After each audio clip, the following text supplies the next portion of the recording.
आज का टॉपिक है ग्राम विकास। ग्रामीण विकास का अर्थ है ग्रामीण क्षेत्रों में रहने वाले लोगों के जीवन के विभिन्न पहलुओं से जुड़े कार्यक्रम जैसे सिंचाई, शिक्षा, स्वास्थ्य, स्वच्छता, रोजगार, आवास, सामाजिक कल्याण आदि के द्वारा उनके जीवन स्तर को ऊंचा उठाकर उन्हें आत्मनिर्भर बनाना। यानी ग्रामीण लोगों का जो विकास है ये तब हो सकता है जब इनको ये सारी सुविधाएं मिलेंगी। कौन सी सुविधाएं इसमें? जैसे सिंचाई की, शिक्षा की, स्वास्थ्य की, स्वच्छता, रोजगार, उनको रहने की सुविधा मिले और गांव के लोगों के कल्याण के लिए काम हो, तो उससे क्या होगा? इन लोगों का जीवन स्तर ऊंचा उठेगा। जीवन स्तर ऊंचा उठने का मतलब उनकी आय बढ़ेगी। ग्रामीण विकास का अर्थ एवं उसके मुख्य मुद्दे। ग्रामीण विकास एक ऐसी प्रक्रिया है जिसमें ग्रामीण क्षेत्र में रहने वाले व्यक्तियों के जीवन स्तर में सुधार के प्रयास किए जाते हैं। ग्रामीण विकास एक व्यापक अवधारणा है जो ग्रामीण अर्थव्यवस्था के उन घटकों के विकास पर ध्यान केंद्रित करने के लिए बल देती है जो ग्रामीण अर्थव्यवस्था के सर्वाधिक विकास में पिछड़ गए हैं। ग्रामीण विकास की अवधारणा में जो सम्मिलित मुद्दे हैं, सबसे पहला है संसाधन का विकास। दूसरा, बेहतर स्वास्थ्य सुविधाएं। अगर उनको ग्रामवासियों को संसाधन मिलेंगे, उनका स्वास्थ्य बेहतर होगा, स्वास्थ्य से संबंधित सारी सुविधाएं उनको गांव में ही मिलेंगी, तो उनकी कार्यक्षमता में वृद्धि होगी।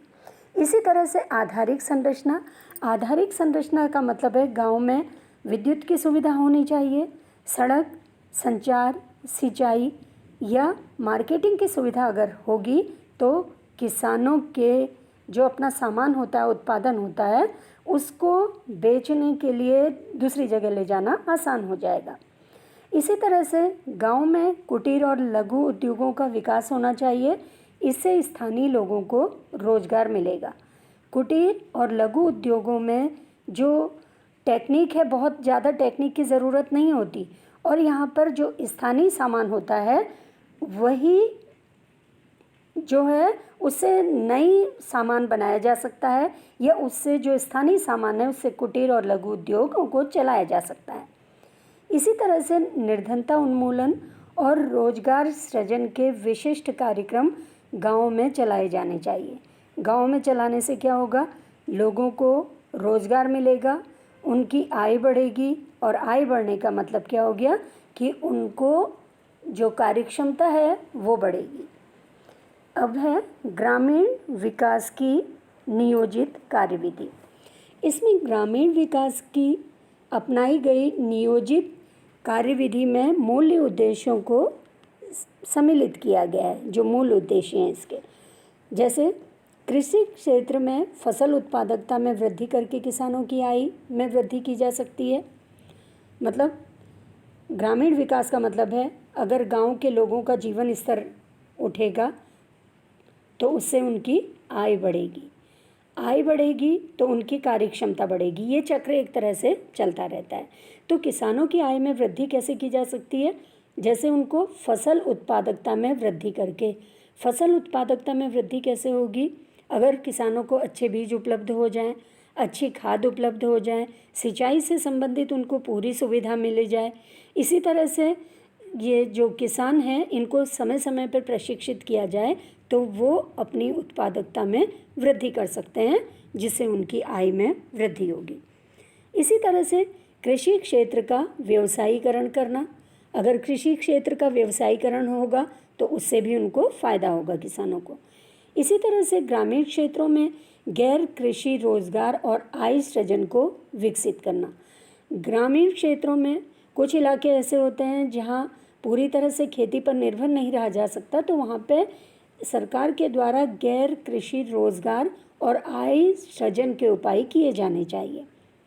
इसी तरह से ग्रामीण क्षेत्रों में शिक्षा और स्वास्थ्य सुविधाओं का विस्तार करके मानवीय विकास सुनिश्चित करना।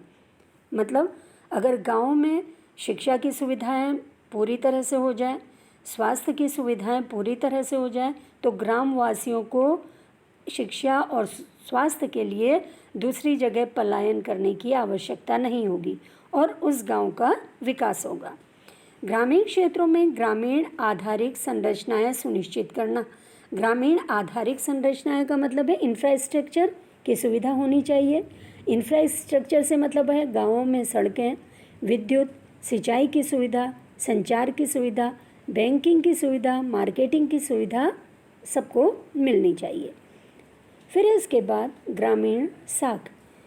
ग्रामीण अर्थव्यवस्था के विकास के लिए किसानों को समय पर उचित मात्रा में साख की उपलब्धता सुनिश्चित किया जाना आवश्यक है।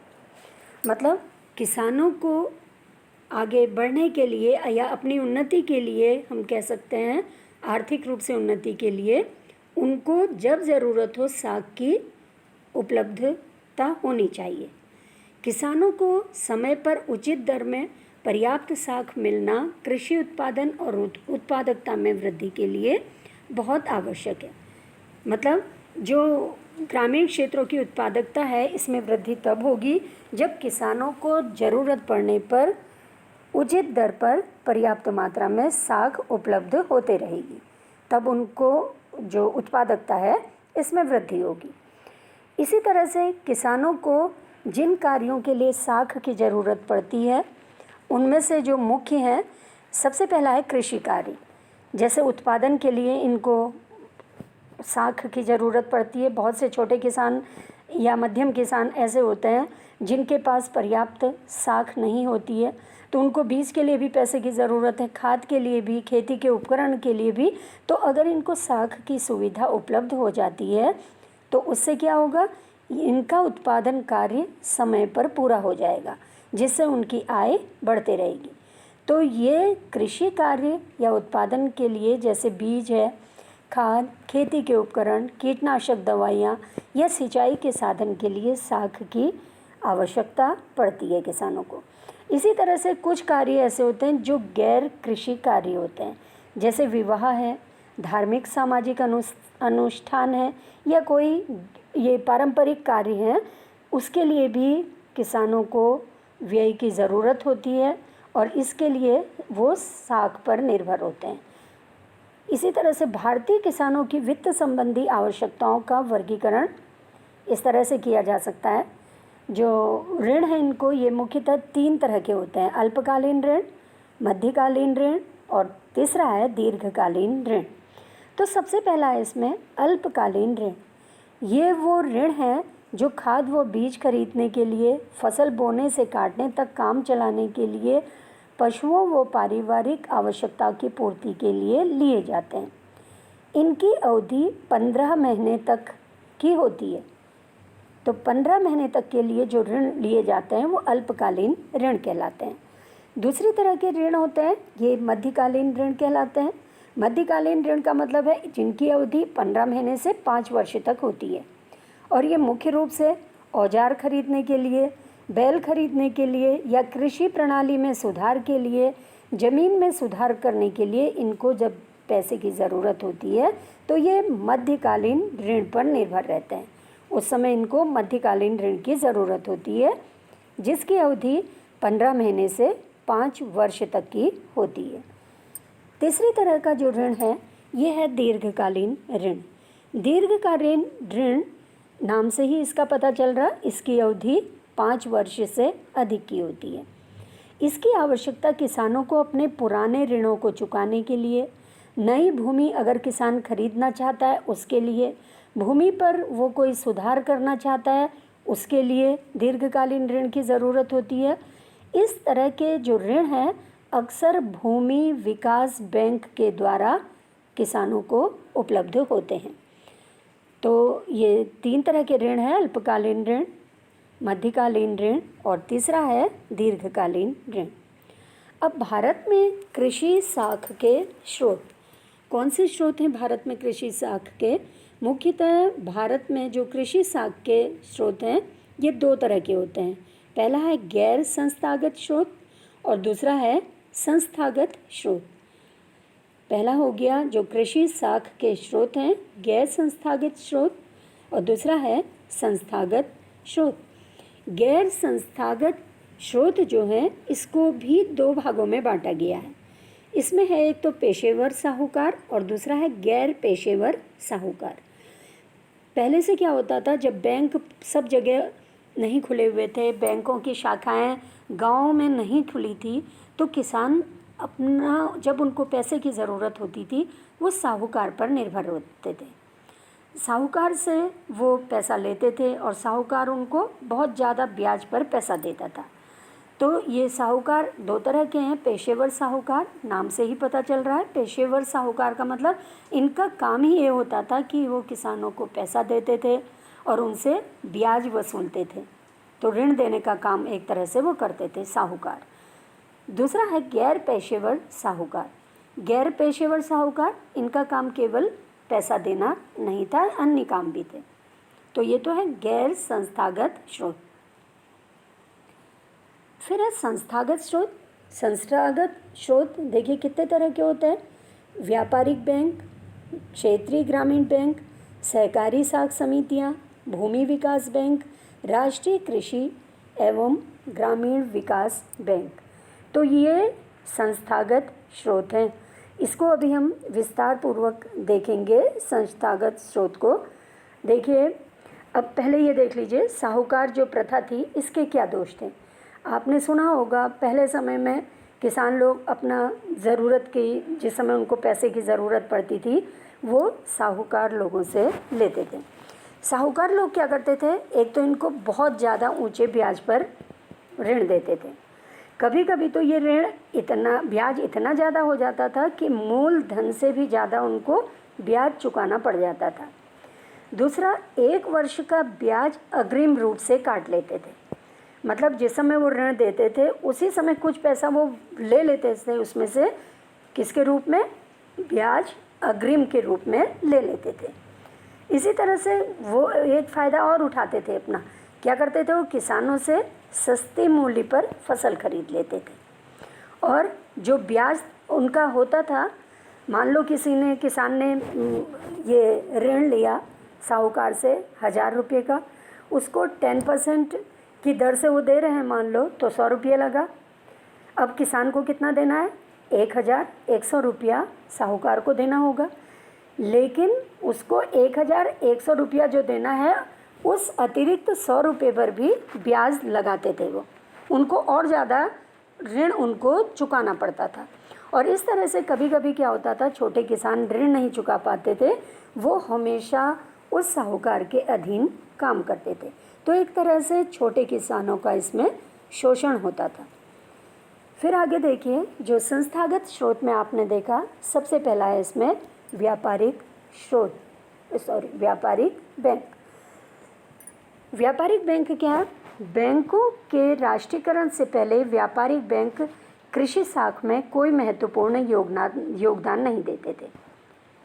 लेकिन जैसे ही 14 व्यापारिक बैंक का 1969 में और 6 बैंकों का 15 अप्रैल 1980 को राष्ट्रीयकरण हुआ, इन बैंकों द्वारा भी कृषि साख में महत्वपूर्ण योगदान दिया जाने लगा। मतलब ये भी किसानों को ऋण देने का कार्य करने लगे। व्यापारिक बैंक अल्पकालीन और मध्यकालीन दोनों ही प्रकार के ऋण प्रदान करते हैं। लेकिन व्यापारिक बैंकों की साख की एक समस्या है। समस्या क्या है इनकी, सरकार क्या करती है, समय समय पर किसानों को आपदाएं आने पर उनके ऋण माफ़ कर देती है।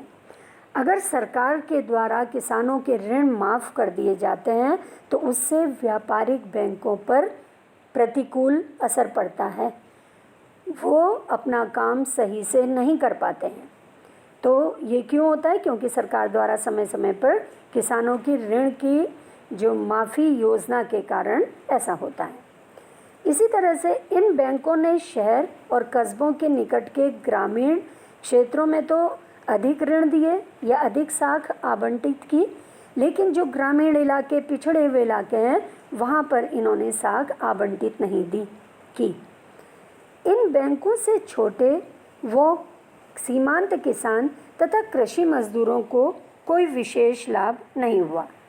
तो ये जो बैंक हैं, इनसे छोटे किसानों को और सीमांत किसानों को या जो कृषि मजदूर हैं इनको ज़्यादा फ़ायदा नहीं हुआ कॉमर्शियल बैंक के द्वारा।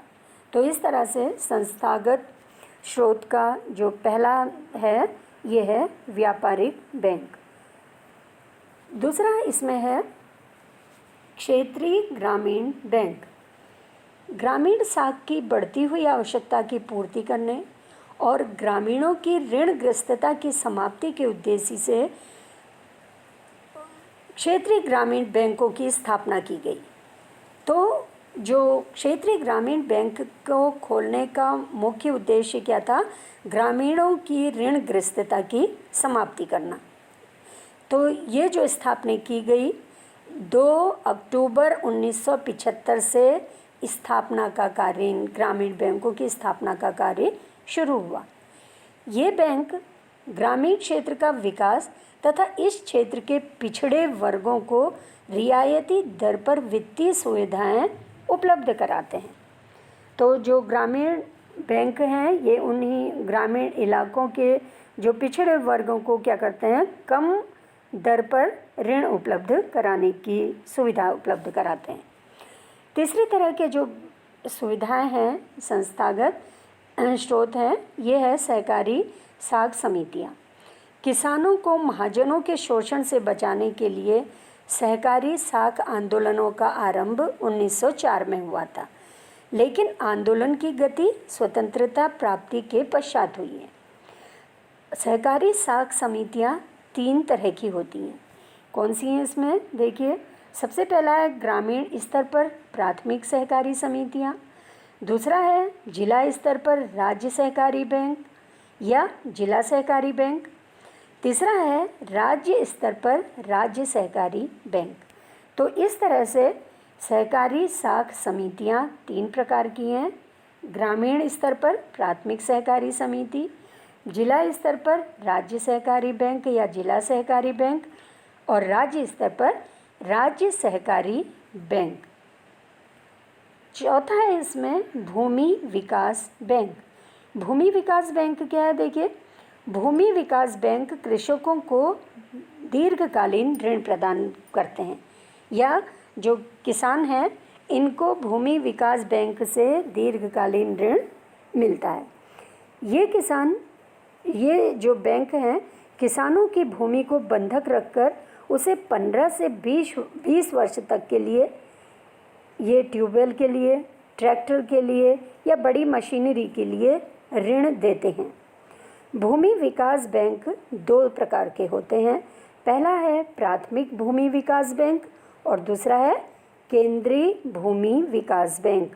तो इस तरह से ये जो भूमि विकास बैंक हैं ये 2 तरह के हैं, प्राथमिक भूमि विकास बैंक और केंद्रीय भूमि विकास बैंक।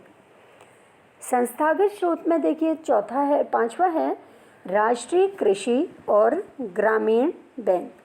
तो राष्ट्रीय कृषि और ग्रामीण बैंक जो है ये वर्तमान में नाबार्ड में कृषि एवं ग्रामीण विकास हेतु वित्त उपलब्ध कराने वाली संस्था है। इसकी स्थापना 12 जुलाई 1982 को 100 करोड़ रुपये की प्रदत्त पूंजी के साथ की गई। इसमें भारत सरकार और भारतीय रिजर्व बैंक की 50-50% की साझेदारी थी। तो इस तरह से ये राष्ट्रीय कृषि और ग्रामीण बैंक की शुरुआत की गई थी। ग्रामीण विकास के लिए धन देने वाली संस्थाओं जैसे राज्य सहकारी बैंक, राज्य भूमि विकास बैंक को पुनर्वित्त देने के लिए शीर्ष संस्था के रूप में कार्य करना भी इसका उद्देश्य था। तो नाबार्ड के क्या काम हो गए? ग्रामीण विकास के लिए धन देने वाली संस्था जैसे राज्य सहकारी बैंक, राज्य भूमि विकास बैंक को फिर से पुनर्वित्त देने के लिए शीर्ष संस्था के रूप में ये कार्य करती थी। तो इस तरह से ग्रामीण साख संस्थाओं के निर्माण, उन्हें सफल बनाने संबंधी कार्य भी इसके द्वारा किए जाते हैं नाबार्ड के द्वारा, और ग्रामीण साख प्रदान करने वाली सभी संस्थाओं की क्रियाओं में समन्वय स्थापित करना भी इसका मुख्य कार्य है। तो इस तरह से नाबार्ड का काम क्या हो गया, ये पहला काम तो इसका हो गया नाबार्ड का। ये राज्य सहकारी बैंक और जो राज्य भूमि विकास बैंक को पुनर्वित्त देने के लिए कार्य करना। दूसरा इसका जो मुख्य कार्य हो गया, ग्रामीण साख संस्थाओं के निर्माण, उन्हें सफल बनाने संबंधी कार्य करना। तीसरा हो गया ग्रामीण साख प्रदान करने वाली सभी संस्थाओं की क्रियाओं में आपस में समन्वय स्थापित करना। तो इस तरह से राष्ट्रीय कृषि एवं ग्रामीण विकास बैंक इसको कह सकते हैं, या नाबार्ड इसको कहते हैं, नाबार्ड या ग्रामीण विकास बैंक। अब भारत में कृषि साख की समस्याएं, भारत में कृषि साख की क्या समस्याएं हैं ये देखिए ध्यान से। सबसे पहला है इसमें संस्थागत साख संस्थाओं का अभाव। इसको ध्यान से देखिए, संस्थागत साख संस्थाओं का अभाव। ग्रामीण क्षेत्रों में साख प्रदान करने वाली संस्थाओं का अभाव है, अतः यहाँ महाजन साहूकार ही प्रमुख रूप से ऋण प्रदान करने वाले स्रोत बने हुए हैं। दूसरा है समन्वय का अभाव। कृषि साख संबंधी आपूर्ति करने वाली विभिन्न संस्थागत संस्थाओं के कार्यकलापों में समन्वय का अभी भी यहाँ पे कमी पाई जाती है। इसी तरह से लंबी कागजी कार्यवाही, किसानों को ऋण लेने के लिए भूमि संबंधी कागजात या दूसरे तरह के कागजात जमा करने पड़ते हैं। लंबी कागजी कार्रवाई के डर से वो अभी भी क्या करते हैं, साहूकारों पर निर्भर रहते हैं। समय और धन की हानि। समय और धन की हानि मतलब कृषकों को ऋण प्राप्त करने में कई बार वित्तीय संस्थाओं के चक्कर लगाने पड़ते हैं। बैंक के पास या ग्रामीण बैंक के पास, सहकारी समितियों के पास जहाँ से वो ऋण ले रहे हैं उनके पास बार बार उन्हें जाना पड़ता है। तो इससे उनका समय भी खराब होता है और साथ ही धन की भी हानि होती है। इसी तरह से ऊंची ब्याज दरें। ग्रामीण क्षेत्रों में साहूकार और महाजन अभी भी ऋण देने का कार्य कर रहे हैं और वो किसानों का शोषण करते हैं, ज़्यादा ब्याज पर ऋण देते हैं।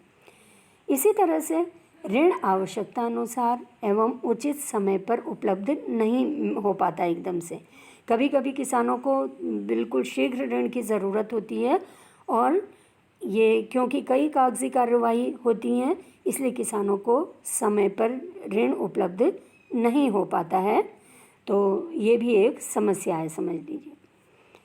फिर इसके बाद ग्रामीण साख प्रणाली में सुधार के उपाय। तो जो ग्रामीण साख प्रणाली में कैसे सुधार किया जा सकता है, सबसे पहला है इसमें संस्थागत साख का विस्तार।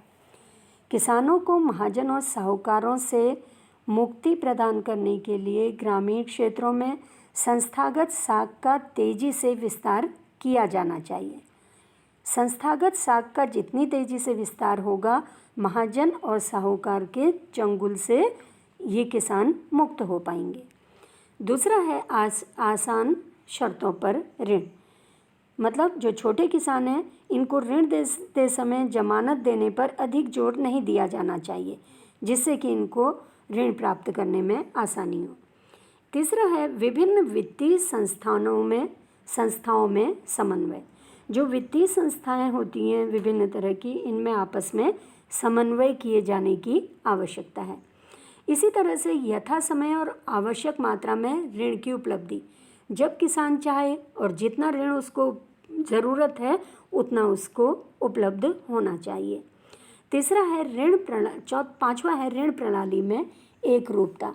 सभी वित्त संस्थाओं को ऋण प्रदान करने संबंधी कार्य प्रणाली में एक रूपता तथा सरलीकरण करना आवश्यक है, जिससे जो किसान अशिक्षित हैं उनको कठिनाई का सामना न करने पड़े।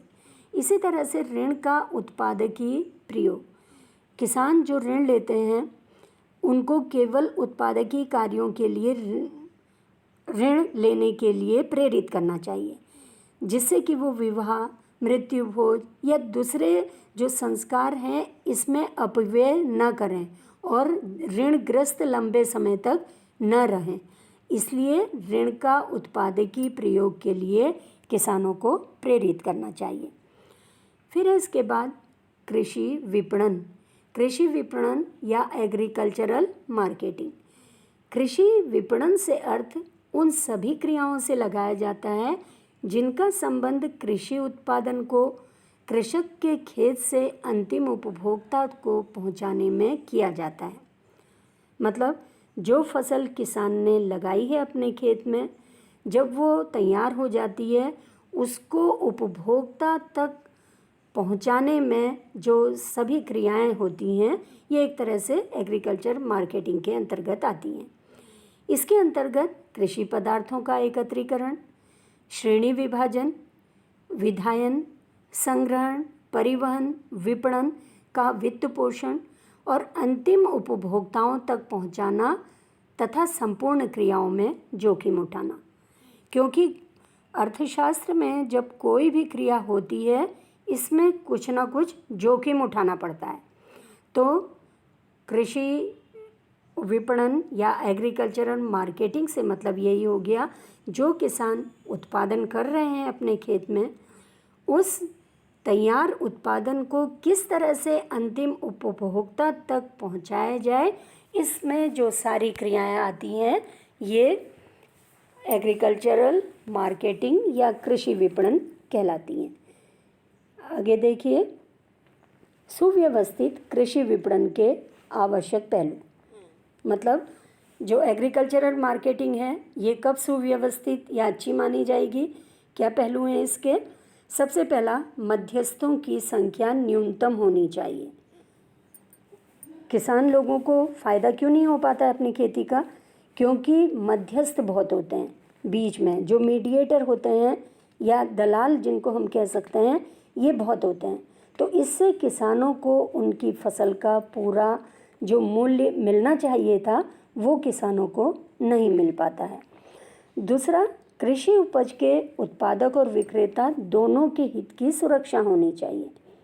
इसमें जो उत्पादक है उसको भी फ़ायदा होना चाहिए और जो खरीद रहा है उसको भी फ़ायदा होना चाहिए। ऐसा नहीं कि केवल किसानों को फ़ायदा है और जो खरीद रहा है उसको फ़ायदा ना हो तो खरीदार खरीदेगा नहीं। तो दोनों को फ़ायदा होना चाहिए, किसानों को भी और जो खरीद रहा है उसको भी। सस्ती व उत्तम परिवहन की व्यवस्था होनी चाहिए। अगर जो इंफ्रास्ट्रक्चर अच्छा होगा, सड़कें अच्छी होंगी, बस की सुविधाएं होंगी या ट्रेन की सुविधाएं होंगी, तो उससे उनको अपनी फसल एक स्थान से दूसरे स्थान तक ले जाने में आसानी होगी। तो इससे क्या होगा, वो अपनी फसल को दूसरी जगह पे ले जा लगेंगे, लागत कम आएगी और किसानों को अधिक फ़ायदा होगा। इसी तरह से वस्तु की गुणवत्ता बनाए रखने के लिए उपज की श्रेणीकरण करना, प्रमाणीकरण की सुविधा होनी चाहिए। श्रेणीकरण मतलब ग्रेडिंग होनी चाहिए और प्रमाणीकरण की उचित व्यवस्था होनी चाहिए। इसी तरह से मंडी स्थल पर माल भंडारण करने के लिए पर्याप्त भंडारण गृह होना चाहिए। मंडियाँ जहाँ पे माल जा रहा है बिकने के लिए, वहाँ स्टोर गृह होने चाहिए, स्टोरेज होने चाहिए। तब उन स्टोरेज में उस जो माल है उसका भंडारण तब तक किया जा सकता है जब तक कि उनका सामान बिक न जाए। कृषकों को विपणन संबंधी सूचनाओं की पर्याप्त जानकारी प्राप्त होनी चाहिए। मतलब जो मार्केटिंग की संबंधित सूचनाएं हैं वो किसानों को पूरी तरह से मालूम होनी चाहिए। अगर इसकी जानकारी उनको होगी तो उससे क्या होगा, किसान जो हैं ये मार्केटिंग का फ़ायदा उठा पाएंगे। जो एग्रीकल्चरल मार्केटिंग है, जो जो सुविधाएं मिल रही हैं उससे किसान उसका पूरा फ़ायदा उठा लेंगे। फिर आगे, भारत में कृषि विपणन की वर्तमान व्यवस्था। सबसे पहला है स्थानीय बाजार। मतलब मार्केटिंग की क्या व्यवस्था है भारत में, इसमें सबसे पहला पॉइंट है स्थानीय बाजार। भारत में किसान उपज का ज़्यादा भाग गाँव में ही बेच देता है। गांव बाजार में फसलों की बिक्री मुख्यतः 3 रूप में की जाती है। जैसे आपने देखा होगा, गाँव में हाट लगती है या पैठ बाजार या साप्ताहिक बाजार लगती है। इसी तरह से गांव के ठेकेदार या महाजन और साहूकारों को बेच देते हैं अपना सामान, या गांव में घूमते फिरते जो व्यापारी हैं या कमीशन एजेंट हैं उनको बेच देते हैं। तो इस तरह से स्थानीय बाज़ार में अपने सामान को बेचते हैं, लेकिन स्थानीय बाज़ार में किसानों को जो उसकी फसल है उसका पूरा मूल्य या पूरी कीमत नहीं मिल पाती। लेकिन कई कारण हैं जिससे किसानों को इस बात के लिए मजबूर होना पड़ता है कि वो अपनी फसल को गांव में ही बेच दें। तो ये क्या कारण है? जैसे किसान लोग ऋणग्रस्त हैं, किसान निर्धन है, एक जगह से दूसरी जगह उनको सामान ले जाने में पैसा खर्च करना पड़ता है, वो नहीं कर पाते हैं। भंडार गृहों की सुविधाएं नहीं हैं, इसी तरह से यातायात की सुविधाएं नहीं हैं। तो ये सब कारण हैं जिससे कि उनको अपना सामान स्थानीय बाजार में ही बेचना पड़ता है। दूसरा है जो भारत में मार्केटिंग की व्यवस्था है, इसमें दूसरा है अनियमित मंडियाँ। अनियमित मंडियों का मतलब है इन मंडियों में क्रय विक्रय प्रायः प्राचीन व्यवस्था के अनुसार होता है। इन मंडियों में कोई निश्चित व्यापारिक नियम नहीं होते हैं, तो ये अनियमित मंडियाँ कहलाती है। यहाँ पे वस्तुओं के मूल्य प्रायः दलाल और आढ़तिये तय करते हैं, जिससे अनपढ़ किसान को कुछ पता नहीं चलता और उनको अपनी मेहनत का फल नहीं मिल पाता। तीसरा है नियमित मंडियाँ। जो नियमित मंडियाँ हैं इनमें नियमानुसार क्रय विक्रय होता है। इसका नियमन राज्य कृषि उपज अधिनियम के अंतर्गत किया जाता है। इनमें कार्य करने वाले को लाइसेंस लेना पड़ता है। इन मंडियों में कमीशन और अन्य कटौतियाँ आदि निर्धारित की जाती हैं और सौदा खुली बोली के अनुसार होता है, जिससे किसान के साथ कोई धोखा नहीं होता और उन्हें अपनी फसल का उचित मूल्य प्राप्त हो जाता है। चौथा है सहकारी विपणन समितियाँ। सहकारी विपणन समितियाँ मतलब कोऑपरेटिव मार्केटिंग सोसाइटी जो हैं, ये कृषि वस्तुओं के विपणन में भाग लेना इन्होंने आरंभ कर दिया है। इन समितियों ने ये समितियां अपने सदस्यों की उपज को इकट्ठा करके पर्याप्त मूल्य प्राप्त करती हैं। तो इस तरह से किसानों को इन समितियों के द्वारा फायदा होता है। पांचवा है राज्य व्यापार। भारत में राज्य द्वारा कृषि पदार्थों का मार्केटिंग या विपणन भी महत्वपूर्ण स्थान प्राप्त किए हुए हैं। राज्य की एजेंसियां हैं, जैसे भारतीय खाद्य निगम फसल तैयार होने के समय ग्रामीण क्षेत्र या मंडियों के निकट अपने विशेष केंद्र स्थापित करता है, जहां सरकार द्वारा निर्धारित कीमतों पर उपज को खरीदा जाता है। कृषि विपणन के कुछ दोष हैं। अब क्या दोष हैं देखिए। सबसे पहला है विक्रय बाध्यता। अक्सर भारतीय किसान स्वेच्छा से अपनी उपज को नहीं बेचता, बल्कि आर्थिक स्थिति खराब होने के कारण उसको अपनी उपज फसल काटने के तुरंत बाद गांव में ही बेचनी पड़ती है। तो एक तरह से कह सकते हैं उसको बेचने की बाध्यता है या मजबूरी है। दूसरा है परिवहन सुविधाओं का अभाव। अभी भी बहुत सी जगह यातायात की सुविधाएं नहीं हैं। गांव की सड़कें टूटी हुई हैं, कच्ची हैं, खासकर बरसात में सड़कें टूट जाती हैं, जिससे किसान को अपनी उपज कम मूल्य पर अपने गांव में ही बेचनी पड़ती है। इसी तरह से तीसरा है कृषि उपज की घटिया किस्म। भारत में कृषि उपज की किस्म अक्सर घटिया ही होती है, जिसके कारण किसानों को कम मूल्य मिलता है। और इसका कारण क्या है? जैसे वो खराब बीज का इस्तेमाल करते हैं क्योंकि वो सस्ते आते हैं, फसल में रोग लग जाता है क्योंकि वो कीटनाशक का छिड़काव नहीं कर पाते हैं क्योंकि वो निर्धन है। तो इससे उनकी जो फसल है वो घटिया किस्म की तैयार हो रही, जिसका उनको बहुत अच्छा मूल्य नहीं मिल पाता है। इसी तरह से संगठन का अभाव है। कृषकों का स्वयं का कोई सुसंगठित बिक्री संगठन न होने से उन्हें कृषि उपज के जो संगठित क्रेताओं से प्रतियोगिता करनी पड़ती है, और संगठित क्रेताओं से प्रतियोगिता में इनको जो छोटे किसान हैं इनको नुकसान उठाना पड़ता है। इसी तरह से अपर्याप्त एवं अवैज्ञानिक संग्रहण व्यवस्था, मतलब जो उपज है ये वैज्ञानिक ढंग से इसको संग्रहण की सुविधा गांव में उपलब्ध नहीं है, तो इससे क्या होगा, अगर वो संग्रहण करने लगेगा तो उसकी फसल सड़ जाएगी। खराब होने से अच्छा वो कम कीमत पर अपनी फसल को बेच देता है। इसी तरह से श्रेणीकरण व प्रमाणीकरण का अभाव है, ग्रेडिंग की सुविधा नहीं है। मूल्य सूचना का अभाव है।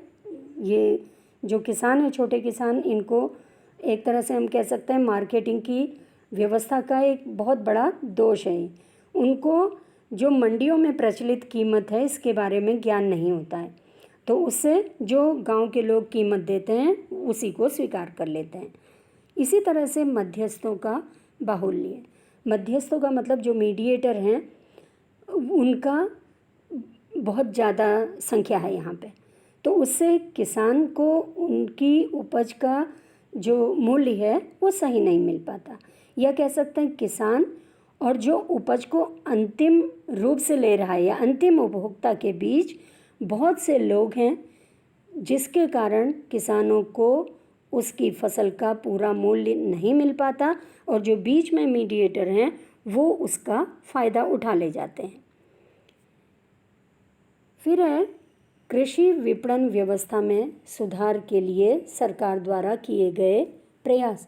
सरकार समय समय पर किसानों को आय स्तर ऊंचा बढ़ाने के लिए या उनका जीवन स्तर सुधारने के लिए समय समय पर बहुत से प्रयास करती है। इसमें सबसे पहला है नियमित मंडियों की स्थापना। सरकार ने कृषि बिक्री व्यवस्था में सुधार के लिए जो सबसे महत्वपूर्ण कार्य किया है वो है नियमित मंडियों की स्थापना करना। इससे किसानों को अपनी फसल का पहले से उचित मूल्य मिल जाता है। इसी तरह से किसानों के लिए सुविधा के लिए जगह जगह गोदाम की सुविधा कर दी है, जिससे कि वो संग्रह कर सकें अपनी उपज का और उनकी उपज खराब होने से बची रह जाए। इसी तरह से ग्राम्य गोदामों का निर्माण किया है। ग्रामीण क्षेत्रों में सरकार ने 1980 के आसपास एक नई योजना ग्रामीण गोदामों का राष्ट्रीय ग्रिड आरंभ किया था। तो इस तरह से गोदाम का निर्माण करने से उनको जो अपनी उपज है उसको संग्रह करना आसान हो गया है। इसी तरह से ग्रेडिंग और प्रमाणीकरण की सुविधा उपलब्ध करा दी है। ये जैसे कृषि उपज के श्रेणीकरण और प्रमापीकरण के लिए सरकार द्वारा अनेक व्यवस्थाएं की गई हैं। आंतरिक उपभोग के लिए एगमार्क के अंतर्गत महत्वपूर्ण वस्तुओं का श्रेणीकरण किया गया है। इसी तरह से ये माप विधि और बांटों में सुधार। माप विधि और बांटों में सुधार मतलब नियमित बाज़ारों की स्थापना हो जाने से माप और बांटों की समस्या बहुत से बाज़ारों में काफ़ी हद तक दूर हो गई है। 1 अप्रैल 1962 से बांटों और मापों में मैट्रिक सिस्टम लागू करने से इस दिशा में बहुत सुधार हुआ है। बेहतर यातायात की सुविधा उपलब्ध कराई है। इंफ्रास्ट्रक्चर पहले की तुलना में बहुत अच्छा हो गया है। समन्वित सड़क विकास कार्यक्रम में गांव के क्षेत्रों में सड़कों का विकास हुआ है, जिससे किसानों को शहरों तक अपनी फसल जो है ये आसानी से कम कीमत पर ले जा सकें। मूल्य स्थिरीकरण मतलब कृषकों को उनकी उपज का मूल्य उचित मूल्य दिलाने के लिए कृषि और कृषि मूल्यों में स्थिरता लाने की दृष्टि से सरकार ने न्यूनतम समर्थन मूल्यों की घोषणा करती है समय समय पर। इसी तरह से सहकारी विपणन समितियां हैं या देखिए मूल्य स्थिरीकरण सहकारी विपणन समितियां। सरकार ने सहकारी विपणन समितियों की स्थापना द्वारा कृषि विपणन के दोषों को दूर करने का प्रयास किया है। इस दिशा में सरकार ने राष्ट्रीय कृषि सहकारी विपणन संघ की स्थापना की है। नाफेड इसको कहते हैं कि स्थापना की है। इसी तरह से कृषि संबंधी सूचना, किसानों में कृषि संबंधी सूचना के प्रसारण के लिए सरकार रेडियो और टेलीविज़न का प्रयोग करती है। आजकल नेट की सुविधाएं भी हैं, जो पढ़े लिखे किसान हैं वो इसका पूरा फ़ायदा उठाते हैं। इसी तरह से किसान खाद्यान्नों का राजकीय व्यापार, इसका मतलब है ये खाद्यान्नों का राज्य व्यापार सबसे पहले केंद्र एवं राज्य सरकारों के खाद्य विभागों ने आरंभ किया था। इसी तरह से ट्राइफेड की स्थापना, ट्राइफेड का मतलब हो गया है, ट्राइफेड की स्थापना का मतलब है जनजातीय लोगों का शोषण करने वाली निजी व्यापारियों से छुटकारा दिलाने और उनके द्वारा तैयार की गई वस्तुओं का अच्छा मूल्य दिलाने के उद्देश्य से सरकार ने अगस्त 1987 में भारतीय जनजातीय सहकारी विपणन विकास परिसंघ की स्थापना की थी। यह इसको हम कहते हैं tribal cooperative marketing development federation of India limited, या इसको शॉर्ट में बोला जाता है ट्राइफेड। ट्राइफेड की स्थापना की थी। इसी तरह से ये जो सरकारी प्रयास है, सरकार के द्वारा जो प्रयास किए जा रहे हैं, ये इसीलिए किए गए हैं जिससे कि किसानों को जीवन स्तर ऊंचा उठे, उनकी आय जो है ये आय में एक तरह से उन्नति हो।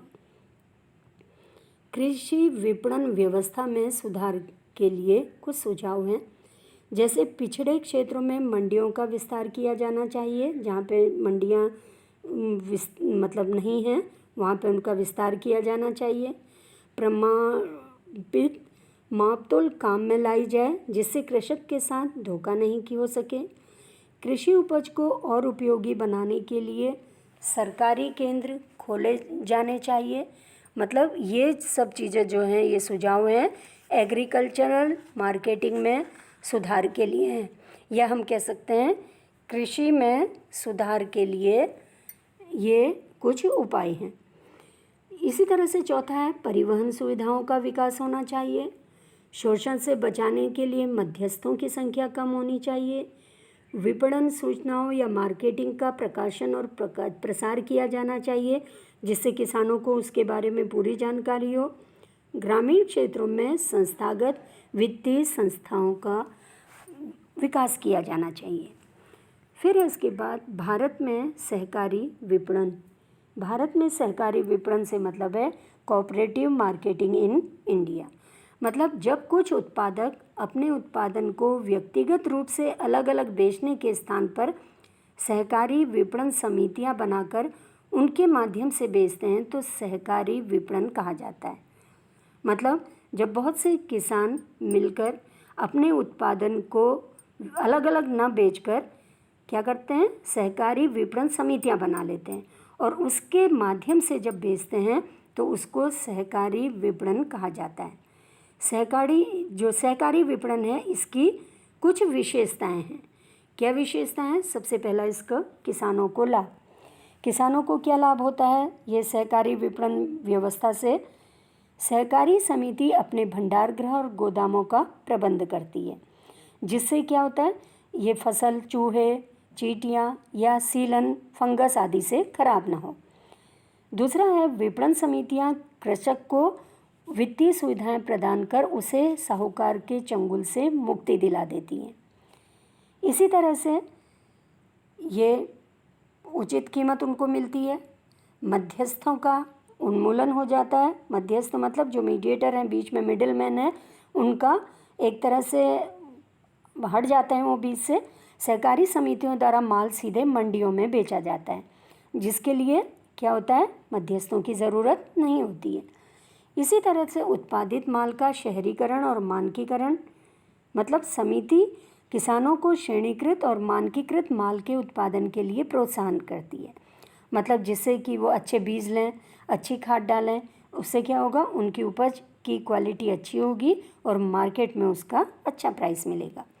कृषक की सौदा क्षमता में सुधार हुआ है।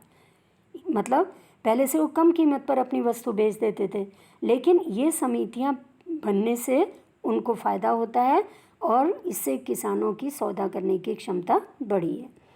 इसी तरह से मूल्य निर्धारण में भूमिका है इनकी। सहकारी समितियां उपज की पूर्ति की मात्रा को नियंत्रित करती है, इस प्रकार कीमतों को प्रभावित करती है। इसी तरह से विज्ञापन और प्रचार। सहकारी विपणन समितियां क्या करती हैं, विज्ञापन और प्रचार करती हैं, जिससे क्या होता है, सदस्यों की उपज में वृद्धि होती है और मंडियों का विस्तार करती हैं। इसी तरह से विपणन शिक्षा मतलब मार्केटिंग एजुकेशन। आत्म सहायता सहकारिता का एक उद्देश्य होता है। सहकारी विपणन से संबंधित सभी कार्य स्वयं सदस्यों के द्वारा किए जाते हैं। इस तरह से विपणन व्यवस्था से सभी पूरी तरह से परिचित होते हैं। इसी तरह से वित्त की सुविधा, उपभोक्ताओं को लाभ होता है, इससे दोनों को लाभ होता है, किसानों को भी उपभोक्ता को भी। और साथ ही सामाजिक लाभ। सामाजिक लाभ कैसे? मध्यस्थों के बीच में न रहने से उत्पादक और उपभोक्ता दोनों को ही लाभ होता है। किसानों को अपनी फसल का उचित मूल्य मिलता है और उपभोक्ता को भी बहुत ऊंची दर पर सामान नहीं खरीदना पड़ता। तो इस तरह से किसान को भी फायदा होता है और उपभोक्ता को भी फायदा होता है। किससे? सहकारी विपणन के द्वारा या कोऑपरेटिव मार्केटिंग के द्वारा, जब किसान एक समूह बनाकर अपने सामान को बेचते हैं उसके द्वारा। फिर है कृषि विविधीकरण या एग्रीकल्चरल डाइवर्सिफिकेशन। मतलब कृषि विविधीकरण से मतलब है विविध प्रकार की फसलों को उगाने और कृषि के सहायक क्रियाओं को विस्तार किए जाने से है। इनमें गैर खाद्य फसलों, जिनमें फल, सब्जी, फूल सम्मिलित है, तथा कृषि से जुड़े अन्य व्यवसाय जैसे पशुपालन, कुक्कुट पालन, मछली पालन, रेशम के कीड़े पालने आदि को सम्मिलित किया जाता है। मतलब यहाँ केवल जो खाद्यान्न है उसी पर निर्भर नहीं है, इसके लिए क्या है? कृषि के सहायक क्रियाओं का भी विस्तार किए जाने की ज़रूरत है। जैसे खाद्यान्न के साथ ही साथ क्या करेंगे? फल, सब्जी, फूल का उत्पादन बढ़ाएंगे, उससे किसानों की आय बढ़ेगी। इसी तरह से वो खेती तो कर ही रहे हैं, साथ ही पशुपालन में सुविधा मिले उनको, मुर्गियाँ पालें, मछली पालन करें और रेशम के कीट का वो पालें, तो उससे क्या होगा? किसानों की आय बढ़ेगी। आय बढ़ने का मतलब उनकी कार्य क्षमता बढ़ेगी, जीवन स्तर ऊंचा उठेगा, जिससे उनकी उत्पादकता बढ़ेगी। भारत में कृषि का विविधीकरण, agricultural diversification in India. Bharat में कृषि का विविधीकरण कैसे हुआ है? देखिए, नियोजन काल में हरित क्रांति की सफलता के बाद भारत सरकार ने भारतीय कृषि का विविधीकरण किया है। मतलब केवल खाद्यान्न पर नहीं है भारत अब, उसके साथ साथ और गैर कृषि उत्पादन कार्य भी किए जाते हैं। एक तरह से हम कह सकते हैं सहायक कार्य किए जाते हैं, जिससे क्या होता है? एक और फसल का जो है उत्पादन का विविधीकरण हुआ है, वहीं कृषि आधारित अन्य व्यवसायों को भी प्रोत्साहन किया गया है। जैसे क्या है इसमें? देखिए, पशुपालन या डेयरी विकास। देश में श्वेत क्रांति या ऑपरेशन फ्लड की सफलता से भारत आज विश्व का सबसे बड़ा दुग्ध उत्पादक देश बन चुका है। ऑपरेशन फ्लड के सूत्रधार कौन थे? डॉक्टर वर्गीस कुरियन थे, जिन्हें इस योजना के क्रियान्वयन एवं सफलता का 100% श्रेय दिया जाता है। दूसरा है इसमें कुक्कुट पालन। कुक्कुट पालन का मतलब है मुर्गियों के पालने से, कुक्कुट पालने से। तो इससे क्या हुआ है? भारत विश्व के 5 अग्रणी देशों में है। मत्स्य पालन या मछली पालन, ये नीली क्रांति सुना होगा आपने नाम। नीली क्रांति का मतलब इसी से है, मत्स्य उत्पादन में एक तरह से प्रगति करने से। तो भारत विश्व में मछली का दूसरा सबसे बड़ा उत्पादक और एशिया में मत्स्य पालन का दूसरा सबसे बड़ा उत्पादक देश है। इसी तरह से तिलहन उत्पादन को प्रोत्साहन मिला है। तिलहन उत्पादन जो कृषि विकास रणनीति में हरित क्रांति के बाद विविधीकरण का अगला चरण पीली क्रांति या येलो रिवॉल्यूशन के रूप में अपनाया गया।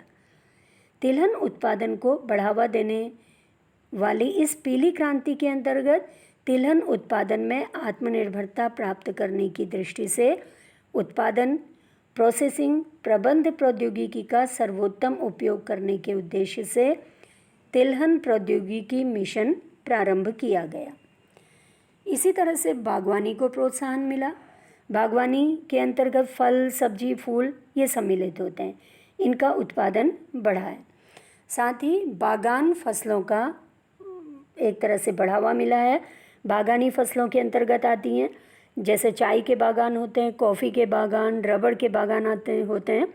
तो भारत के लिए यह क्षेत्र काफ़ी महत्व रखता है, क्योंकि इसके कुल उत्पादन का एक बड़ा हिस्सा निर्यात किया जाता है। तो चाय, कॉफ़ी और नेचुरल रबड़ जो है या प्राकृतिक रबड़ है, इसके जो बागान हैं, यहाँ से क्या होता है, आय प्राप्त होती है। कैसे होती है? क्योंकि इन जो अच्छी क्वालिटी के चाय, कॉफ़ी या रबड़ हैं, इनका निर्यात किया जाता है। तो इस तरह से भारतीय अर्थव्यवस्था में एक बहुत बड़ा योगदान है इन बागानी फसलों का। फिर है जैविक खेती। जैविक खेती या ऑर्गेनिक फार्मिंग इसको कहते हैं, सुना होगा आप लोगों ने ये। जैविक खेती एक धारणीय खेती प्रणाली है। इसमें पारिस्थितिक सिद्धांतों का अनुकरण करते हुए भूमि की उपजाऊ शक्ति को दीर्घकाल तक बनाए रखा जाता है। इसका मतलब क्या हुआ? मतलब पर्यावरण को बिना नुकसान किए ऐसी खेती जिससे कि ज़मीन लंबे समय तक उपजाऊ बनी रहे, उसको जैविक खेती कहते हैं। इस खेती का प्रबंध प्राकृतिक मित्र तकनीकों द्वारा किया जाता है। प्राकृतिक मित्र तकनीक मतलब ऐसी तकनीक इस्तेमाल की जाती है जो पर्यावरण को किसी भी तरह से नुकसान नहीं पहुंचाती है। इसमें कृत्रिम उर्वरक और कृत्रिम कीटनाशक दवाएं जो होती हैं, इनका इस्तेमाल नहीं होता, बल्कि क्या होता है, जैविक खाद का इस्तेमाल होता है, बायो उर्वरक का इस्तेमाल होता है, जैविक कीटनाशकों का प्रयोग होता है। यानी जैविक खेती में फसल चक्र, पशु खाद, इसी तरह से कूड़ा खाद, प्राकृतिक कीट नियंत्रक आदि का प्रयोग किया जाता है। तो आजकल ये जब से ये रासायनिक खेती होती है, कृत्रिम एक तरह से कह सकते हैं खाद का इस्तेमाल होता है, कृत्रिम कीटनाशकों का उपयोग होता है, इससे स्वास्थ्य में बहुत बड़ी हानि होती है। तो इसके लिए लोग आजकल जागरूक हो गए हैं अपने स्वास्थ्य के प्रति। वो ऑर्गेनिक फार्मिंग के द्वारा जो फसल होती है उसका प्रयोग ज़्यादा करने लगे हैं। तो ऑर्गेनिक फार्मिंग का मतलब हो गया है, या जैविक खेती का मतलब हो गया है ऐसी खेती जिसमें पर्यावरण मित्र बने रहते हुए उत्पादन कार्य को बढ़ाया जाए, वो जैविक खेती कहलाती है। जैविक खेती के फायदे हैं, क्या हैं? ये पर्यावरण के अनुकूल है, भूमि का उपजाऊपन लंबे समय तक बना रहता है। आप लोगों ने देखा होगा जब उर्वरक डालते हैं, रासायनिक उर्वरक, उससे ज़मीन बिल्कुल सख्त हो जाती है, उसकी उपजाऊ शक्ति धीरे धीरे धीरे कम होते जाती है। लेकिन ऐसा जैविक खेती के साथ नहीं होता है। महंगी कृषि सामानों की अपेक्षा स्थानीय रूप से बने जैविक वस्तुओं पर निर्भर होती है। जैसे जैविक खाद है, गोबर की खाद है, या पत्तों से बन रही है, कंपोस्ट खाद है, हरी खाद है, ये सब स्थानीय रूप से उपलब्ध हो जाती हैं। सुरक्षित पौष्टिक भोजन का उत्पादन होता है। अगर रासायनिक खेती की जाती है तो उसमें क्या होता है, हानिकारक रसायन पौधे तक पहुंचते हैं, पौधों से हमारे शरीर तक पहुंचते हैं और हमारे स्वास्थ्य को बहुत नुकसान होता है। लेकिन जैविक खेती में क्या होता है, सुरक्षित पौष्टिक भोजन का उत्पादन होता है, बीमारियों का प्रकोप कम रहता है। घरेलू बाजार में जैविक कृषि उत्पाद की मांग निरंतर बढ़ रही है, इससे बेरोजगारी की समस्या हल होती है। बेरोजगारी की समस्या कैसे हल होती है?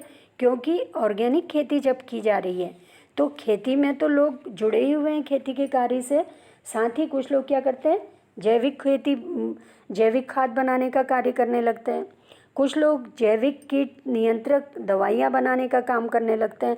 तो उससे क्या होता है, रोजगार उनको उपलब्ध हो जाता है स्थानीय स्तर पर ही, और इस तरह से बेरोजगारी की समस्या हल हो जाती है। किसान क्रेडिट कार्ड योजना क्या है? देखिए, किसान क्रेडिट कार्ड योजना, किसान क्रेडिट कार्ड योजना ये 1998-99 में शुरू की गई। किसान क्रेडिट कार्ड योजना ने बैंकिंग प्रणाली के साथ साथ प्रगति की है। मार्च 1917 तक 27 करोड़ से अधिक कार्ड जारी किए जा चुके हैं। इस योजना का कार्यान्वयन किसके द्वारा होता है? व्यापारिक बैंक, केंद्रीय सहकारी बैंक, क्षेत्रीय ग्रामीण बैंकों के माध्यम से किया जा रहा है। अब तक जारी किए गए जो किसान क्रेडिट कार्ड हैं, इनमें से जो व्यापारिक बैंक है इसकी हिस्सेदारी कितनी है? 64%। सहकारी बैंक की हिस्सेदारी 21% और क्षेत्रीय ग्रामीण बैंक की हिस्सेदारी कितनी है? 15%। तो इस तरह से किसान क्रेडिट कार्ड की जो सफलता का श्रेय है व्यापारिक बैंक, सहकारी बैंक और क्षेत्रीय ग्रामीण बैंक सभी को जाता है। इस योजना में किसानों की मौजूदा सुविधाओं के अलावा कृषि तथा संबद्ध कार्यकलापों के लिए साधनों और खपत संबंधी आवश्यकता की पूर्ति हेतु उचित संगठक शामिल है। इसके अलावा किसानों को उनकी कृषि संबंधी ज़रूरतों, उत्पादन और संबंधी प्रयोजनों के लिए बैंक ऋण में किसानों की पहुंच को सुधारने के लिए बैंकिंग प्रणाली से पर्याप्त एवं समय पर ऋण सहायता प्रदान करने के लिए ऋण वितरण व्यवस्था को सरल बनाया गया है तथा किसान क्रेडिट कार्ड के प्रयोग अधिक गतिशील बनाया गया है। तो किसान क्रेडिट कार्ड का प्रयोग करके किसान जो है ये पूरा फ़ायदा उठा सकता है। इस तरह से आपने इस चैप्टर में एक तो पढ़ा